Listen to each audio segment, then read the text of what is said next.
যারা চা খেতে পছন্দ করে তাদের মনে হয় সকালটাই শুরু হয় চা দিয়ে, তাই না? চা ছাড়া কিন্তু সকালের নাস্তাটা একদম অসম্পূর্ণ হয়ে যায়, তবে চা হলেই কিন্তু সেই নাস্তাটা সম্পূর্ণ হয়ে থাকে।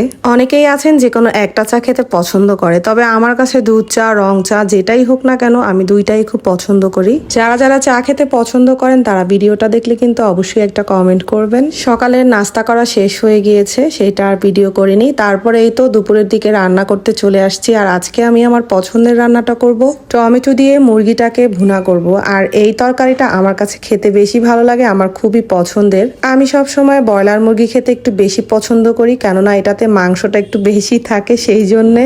অনেকেই আছেন যারা এই কারণেই ব্রয়লার মুরগিটা পছন্দ করেন, তবে যারা মাংস খেতে বেশি পছন্দ করে না তাদের জন্য ব্রয়লার মুরগিটা হয়তো বা ভালো লাগে না। আমি আজকে এই মুরগিটা রান্না করব একদম পানি ছাড়া, আর এই মুরগিটা একদম লাগা লাগা একটা মাখা মাখা ঝোল থাকবে। প্রথমেই আমি পেঁয়াজটাকে ভেজে নিয়েছি